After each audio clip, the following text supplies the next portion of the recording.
Цэцэрлэгийн багш 2025 боловсрол уралдааны оролцогч Хэрлэн сумын 17 дугаар цэцэрлэгийн багш Алтан Эрдэнэ.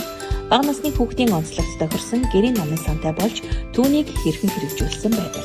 Сайн байцгаана уу? 2023-аас 2024 оны хичээлийн жилийн зорилтын хүрээнд 14-р залтын хүрээнд манай цэцэрлэг нь эцэгтэй хамтран хүүхдийн насны онцлогт тохирсон гэрийн номын сангийн булан тохижуулах үйл ажиллагааг хэрэгжүүлэн ажилласан.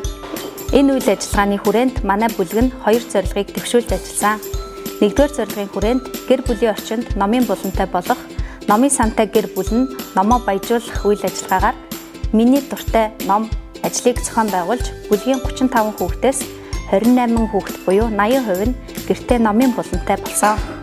2-р зорилгын хүрээнд бүлгийн орчинд номын цогц төвийг байгуулах ажлаар нийт 80 гаруй номыг ангидаа баяжилт хийгдэж багш болон багшийн туслах хамтран эсхийн ном, хормогчин театр хийж, ном засварлах болон ном унших болон сонсох болон үзэх орчинг бүрдүүлэн ажилласан. За сайн байцгаана уу? Би Алтан Тэргийн ээж Байлчин юм байна. Манай хүмүүн хүүхдүүд ерөөсөө номын болонгүй байсан.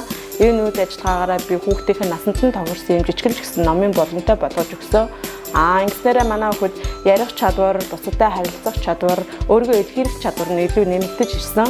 Энэ жилээс манай хүүхэд цэцэрлэгээс зохион байгуулагдсан уран жиргээ, үлгэрч хүүхэд илтгэлийн тэмцээнүүдэд маш амжилттай оролцсон. Эцэг эхчүүдэд зөвлөхөд хүүхдийн насанд нь тохирсон сонирхолтой ном авч өгөөд жоохон ч гэсэн булан гаргаж өгөөрэй гэж зөвлөё.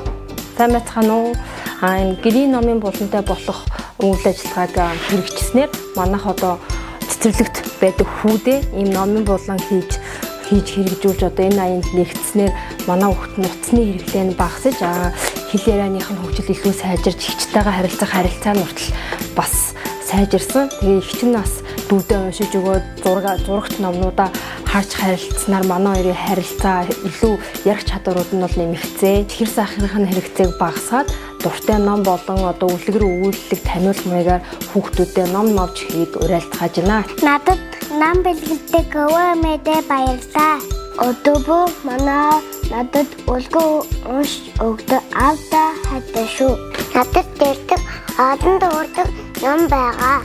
Хүүхдүүдээ би зөвлөлттэй ном уншдаг. Та нар бүгдээ ном уншаатай. 3 жимсний хичээл дээр юу гардаг гэлээ? 3 алим. Оо 3 алим багардаг тийм үү?